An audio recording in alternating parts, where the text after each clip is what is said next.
Hello guys and welcome to manual education. So ये video उन सारे सीईटी एस्पिरेंट्स के लिए जो कि वेरियस सीईटीज़ को टारगेट कर रहे हैं। और जैसे कि तुम जानते होगे कि तुम्हारे फॉर्म फिलिंग्स जो हैं वो स्टार्ट हो चुके हैं, बट फॉर्म फिलिंग के दौरान ये चीज़ देखने में आई है कि काफ़ी सारे स्टूडेंट्स को काफ़ी सारी प्रॉब्लम्स का सामना करना पड़ रहा है, काफ़ी सारी दिक्कतें आ रही हैं फॉर्म फिलिंग करते वक्त। काफ़ी सारे एरर्स भी हुए हैं उनसे बीच में, हालांकि उनकी वेबसाइट पर टेक्निकल ग्लिच हो चुका था बट वो अब रिजॉल्व हो चुका है। सारे सीईटीज़ को लेकर उनके रिस्पेक्टिव फॉर्म फिलिंग के वीडियोस आ चुके हैं। So you can go and watch the respective CET का फॉर्म फिलिंग वाला video on their respective channel. और इस वीडियो में हम पर्टिकुलरली बात करने वाले हैं द फ्रीक्वेंटली आस्क्ड क्वेश्चंस या एफएक्यूज कि कौन से डाउट्स हमें स्टूडेंट्स की तरफ से आए हैं रिस्पेक्टिव सीईटी एग्जामिनेशन, क्या क्या दिक्कतें वो फेस कर रहे हैं। इस वीडियो के दौरान हम ट्राई करेंगे उन सारे क्वेश्चंस का जवाब देने का। अगर फिर भी तुम्हारे पास कोई और डाउट एंड क्वेरी है, you can write down in the comment section of this video और उसको भी डेफिनेटली हम सॉल्व करने की कोशिश करेंगे। So let's start with the video और शेयर कर दो ये वीडियो अपने सारे फ्रेंड्स के साथ भी जिन्होंने फॉर्म फिलिंग करी थी बट उन्हें भी कोई ना कोई डाउट एंड क्वेरी आ रही है, वो कहीं ना कहीं अटक रहे हैं और उन्हें उस चीज़ का सोल्यूशन नहीं मिल रहा है। हो सकता है शायद इस वीडियो के बाद उनका वो प्रॉब्लम भी सॉल्व हो जाए। So let's start with the video, but before we move on, there's an important announcement to put forward that all the specific videos related to MHCET तुम्हें उनके रिस्पेक्टिव चैनल्स पर मिल जाएंगे। सारे चैनल्स की link तुम्हें description box में मिल जाएगी, kindly check करना मत भूलना। If you want to start your preparations for the next year or the subsequent years, we have launched the batches for the same for the live class and online session. You can contact our number 8828581455 या फिर 54। If you're in Mumbai looking for classroom coaching, you can visit our centers Vasai, Dadar, Thane, Borivali, Andheri. We have 5 centers in Mumbai और हमारा Pune centre काफ़ी जल्द आ रहा है, तो तुम कोई इंपॉर्टेंट अपडेट नोटिफिकेशन मिस ना कर दो, इसलिए हमें फॉलो कर सकते हो सोशल मीडिया पर such as Telegram, Instagram and Facebook. Regardless of the batches you have joined, you'll be provided with the video lectures, full length and sectional mock test books and ebooks, mentorship strategies and a lot more things. So what are you all waiting for? Just head to our numbers and book your seats right away. तो अब बढ़ते हैं questions की तरफ। ये कुछ hand pick questions है जो हमें स्टूडेंट्स की तरफ से मिले थे। अगर तुम्हारे पास और भी कोई डाउट एंड क्वेरीज हैं इन क्वेश्चंस के अलावा तो you can write down in the comment section, will definitely try to make another video on that. But अब इन फिलहाल इन क्वेश्चंस को ले लेते हैं कि सबसे पहले एक स्टूडेंट ने ये पूछा है कि if I had only my name in my certificate without any surname, then what should I do? Because they are asking for 2 words, please reply. So yes, 2 नाम तो वो पूछेंगे ही। एक होगा तुम्हारा खुद का नाम, एक होगा तुम्हारा सर नेम। अगर तुम्हारे पास सर्टिफिकेट है विदाउट सर नेम या फिर तुम्हारे आधार कार्ड पर तुम्हारा सर नेम है तो तुम्हें उस हिसाब से अपने सर्टिफिकेट नए बनाने होंगे। इसके लिए टाइम तो लगेगा बट हो सकता है इनकी जो एडिटिंग विंडो है वो बाद में भी खुले तो तुम बाद में भी उस नए सर्टिफिकेट को अपलोड कर सकते हो। बट येस अगर तुम्हारे पास सरनेम अगर तुम्हारा सरनेम वाला सर्टिफिकेट नहीं है तो उसको बना लो, बिकॉज सरनेम होना बहुत ज़रूरी है यहाँ पर, क्योंकि वो सिर्फ और सिर्फ तुम्हारा फर्स्ट नेम नहीं लेने वाले। You need to give them 2 words. तो यहाँ पर तुम्हारा खुद का नाम आएगा, तुम्हारा सरनेम भी आएगा। अगर सर्टिफिकेट नहीं है तो सर्टिफिकेट अभी से बनाने के लिए दे दो। What are the documents required in MCA CET? देखो, डॉक्यूमेंट्स को लेकर हमने एक डेडिकेटेड वीडियो बनाई है। You can go and find that video on your particular channel. MCA entrance वाला चैनल को भी तुम चेकआउट कर सकते हो या फिर तुम मैन्युअल एजुकेशन के मेन चैनल को भी चेकआउट कर सकते हो। वहाँ पर तुम्हें डॉक्यूमेंट रिलेटेड एक डेडिकेटेड वीडियो मिल जाएगी। सारे डॉक्यूमेंट सारे CETs के लिए सेम होने वाले हैं, सो फिक्र करने की कोई ज़रूरत नहीं है। अगर तुम MCA लिख रहे हो या फिर कोई और भी CET लिख रहे हो तो डॉक्यूमेंट्स सारे सेम होने वाले हैं। चाहकर वो वीडियो अच्छे से देख लेना and you will be clear with your documents वाला डाउट। फिर आता है कि सर हॉल टिकट कब मिलता है।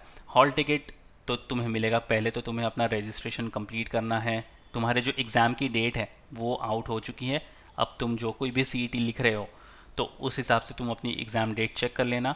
एग्ज़ाम डेट के 1 वीक पहले तुम्हें हॉल टिकट इशू हो जाएगा। Kindly log in to official website of CET cell और वहाँ पर तुम जब अपना एप्लीकेशन नंबर डालकर लॉगिन करोगे तो तुम्हें लॉगिन पेज पर ही वो हॉल टिकट डाउनलोड करने के लिए मिल जाएगा। अच्छे से सारी चीज़ें गो थ्रू कर लेना, हॉल टिकट में भी जो भी लिखी हुई है। What to fill in address line 2 since it's mandatory? Yes, it is mandatory. Address line 2, अगर तुम्हारे पास कोई ऑल्टरनेट एड्रेस नहीं है तो तुम जो पहला वाला एड्रेस जो है तुम्हारा परमानेंट एड्रेस उसी को तुम फिल कर सकते हो। अगर तुमने पूरा एड्रेस लाइन 1 में फिल किया है तो तुम्हें सेम एज अबव वाला जो एक बॉक्स आएगा उसको चेकआउट करना है। उसको चेक कर लोगे तो ऑटोमेटिकली तुम्हारा जो ऊपर वाला एड्रेस तुमने फिल करा है वो ऑटोमेटिकली फिल हो जाएगा। सेकेंड लाइन एड्रेस मैंडेटरी वैसे तो है नहीं, बट अगर तुम देना चाहो तो तुम एड्रेस लाइन वाला जो पहला वाला एड्रेस है वो तुम दे सकते हो। अगर तुम्हारे पास कोई ऑल्टरनेट एड्रेस है, 2 एड्रेसेस हैं तुम्हारे, तो बेशक तुम लाइन 2 में वो वाला एड्रेस डाल सकते हो। Sir I type my phone number wrong with registrations, ऐसी गलती कैसे कर सकते हो? फ़ोन नंबर ये तो तुम्हारी बेसिक चीज़ है, इसको तुम कैसे रॉन्ग डाल सकते हो? अगर तुमने अब रॉन्ग रजिस्ट्रेशन कर लिया है गलत फ़ोन नंबर के साथ, सो आई एम सॉरी टू से तुम्हें रजिस्ट्रेशन नया करना पड़ेगा with a new phone number. एक नया रजिस्ट्रेशन कर लो। अगर तुमने अब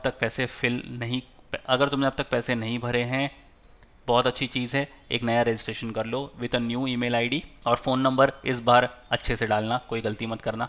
under graduate marks percentage fill up करें, कौन से वाले? जो तुम्हारा 6th सेम वाला जो मार्क्स है ना, ये तुम्हें फिलअप करना है। अगर तुम अंडर ग्रेजुएट हो तो तुम्हें 6th सेम का मार्क्स फिलअप करना है। अगर तुम अपियरिंग हो तो अभी फ़िलहाल तुम्हें अपियरिंग पे ही क्लिक करना है, तो तुमसे कोई ये मार्क्स नहीं पूछेगा। How to convert CGPA into percentage for Maharashtra board. अब महाराष्ट्र बोर्ड वाले परसेंटेज और CGPA दोनों में ही मार्क्स मिलते हैं तुम्हें, ठीक है। अगर परसेंटेज में मिला होगा तो कोई चक्कर नहीं है, CGPA में अगर तुम्हें मिलना है तो इसको कन्वर्ट करना पड़ेगा। वैसे वहाँ पर दोनों ऑप्शन आते हैं कि तुम परसेंटेज पर भी मार्क्स दे सकते हो या फिर CGPA भी मार्क्स दे सकते हो, दोनों ही ऑप्शन फॉर्म फिलिंग में मिलेंगे। अगर फिर भी तुम्हें कन्वर्ट करना है, कॉन्टैक्ट योर रिस्पेक्टिव कॉलेज, वो तुम्हें CGPA से परसेंटेज में कन्वर्ट करके दे देंगे, या तो फिर CGPA का एक फॉर्मूला भी आता है जिसको कन्वर्ट करके तुम परसेंटेज में मार्क्स ले सकते हो। So look out for that formula और तुम उससे परसेंटेज में कन्वर्ट कर सकते हो अपना CGPA का score. The orphan and domicile section is grade out, what should I do. जब तुम्हारा सबसे पहला पेज होगा रजिस्ट्रेशन का, जहाँ पर तुम अपनी बेसिक डिटेल्स भरकर रजिस्टर कर रहे होंगे फर्स्ट टाइम, उसी वक्त ये तुमसे ऑप्शन पूछेगा आर यू ऑर्फन और डोमिसाइल स्टेटस। उस वक्त अगर तुमने उसको येस या फिर नो सिलेक्ट कर लिया है, वो फ्रीज हो जाएगा, इट विल फ्रीज। वो बाद में एडिट करने का ऑप्शन नहीं मिलेगा तुम्हें। कुछ कुछ सेक्शन ऐसे होंगे वो ऑलरेडी फ्रीज हो जाएंगे, जो भी तुम बेसिक डिटेल भरोगे at the start of your registration, सबसे पहला स्टेप होगा तुम्हारा रजिस्ट्रेशन का, उसी वक्त तुमसे ये पूछेगा आर यू ऑर्फन और तुम्हारा डोमिसाइल स्टेटस। तो अगर तुम येस और नो करोगे तो वो फ्रीज हो जाएगा। अगर तुम्हारे पास ऑर्फनेज का कोई सर्टिफिकेट नहीं है या और तुमने गलती से उसको येस कर दिया, तो आई एम सॉरी टू से बट तुम्हें नया रजिस्ट्रेशन करना पड़ेगा यहाँ पर। अगर उनकी कोई एडिटिंग विंडो खुलती है जहाँ पर ये सारे सेक्शंस तुम्हें फिर से एडिट करने को मिले, इट्स वेल एंड गुड, या तो फिर एक नया रजिस्ट्रेशन ही करना पड़ेगा तुम्हें। पासवर्ड रीसेट कैसे करते हैं, कॉज मेरा फॉर्म इनकरेक्ट पासवर्ड बता रहा है, प्लीज़ हेल्प। नीचे एक फॉरगॉट पासवर्ड करके ऑप्शन आएगा, उस पर क्लिक कर देना। जो भी ईमेल आईडी तुमने दी होगी रजिस्ट्रेशन के लिए, उस ईमेल आईडी को डालकर नया पासवर्ड सेट कर लेना। ये काफ़ी इजी स्टेप है। फॉरगॉट पासवर्ड पे क्लिक कर लेना और तुम्हारा पासवर्ड रीसेट हो जाएगा।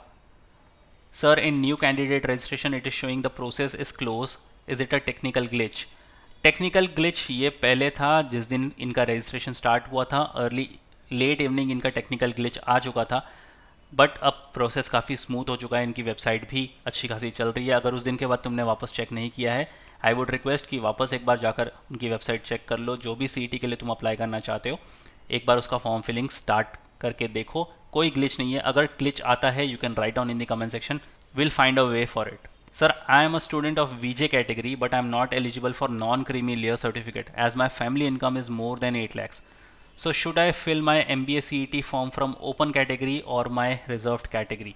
देखो, अगर तुम्हारे पास reserved category, you come from VJ category, right? तो अगर तुम्हारे पास VJ category का सर्टिफिकेट है, so you can apply for your reserved category. Apply कर सकते हो तुम रिजर्व कैटेगरी के थ्रू ही।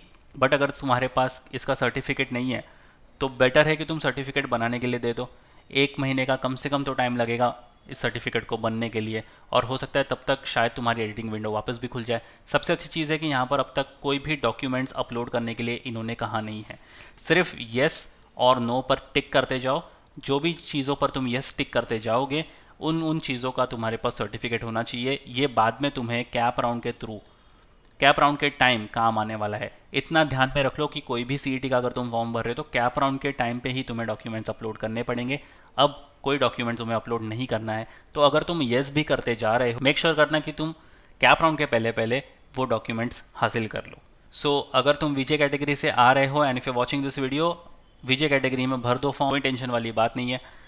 ओपन कैटेगरी से भरोगे तो तुम्हारी फॉर्म की फ़ीस भी ज़्यादा लगेगी एंड रिजर्वेशन भी तुम्हारा ख़त्म हो जाएगा।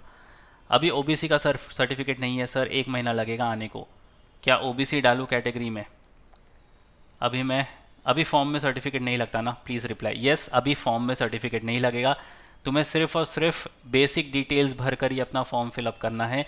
और बेसिक डिटेल्स भी ये तुमसे पूछेगा, ये तुम्हारी पर्सनल डिटेल्स पूछेगा, डोमिसाइल स्टेटस पूछेगा, एजुकेशनल क्वालिफिकेशन पूछेगा एंड तुम्हें पेमेंट करनी है। ये 4 स्टेप में तुम्हारा पूरा का पूरा फॉर्म भर के हो जाएगा। अभी कोई तुम्हें डॉक्यूमेंट्स अपलोड नहीं करने। अगर तुम्हारे पास 1 महीना है सर्टिफिकेट आने के लिए तो बेटर है कि तुम कैटेगरी में ही उसका फॉर्म फिलअप कर दो। जैसे ही सर्टिफिकेट आएगा तुम कैप के टाइम पे उसको अपलोड कर देना, कोई चक्कर वाली बात नहीं है। तो तुम आराम से अपनी कैटेगरी में इसको फिल कर सकते हो। तो यस गाइज, ये थे कुछ कॉमन डाउट्स जो कि स्टूडेंट्स की तरफ से हमें काफ़ी सारा आ रहे थे कि सीईटी के फॉर्म फिलअप करते करते वो ये सारी दिक्कतों का सामना कर रहे थे। If you have any doubt and queries you can write down in the comment section, ताकि हमको भी पता चले कि और क्या क्या स्टूडेंट्स इश्यूज फेस कर रहे हैं फॉर्म फिलिंग से related, and will definitely try to get back to each and every one. So yes guys, share कर दो ये वीडियो अपने सारे फ्रेंड्स के साथ भी जो सीईटी का फॉर्म लिख रहे थे, जो सीईटी का फॉर्म फिलअप कर रहे थे और उन्हें काफ़ी सारी दिक्कतों का सामना आ रहा था। So yes guys, that's pretty much it for the video. Until then, see you in the next one.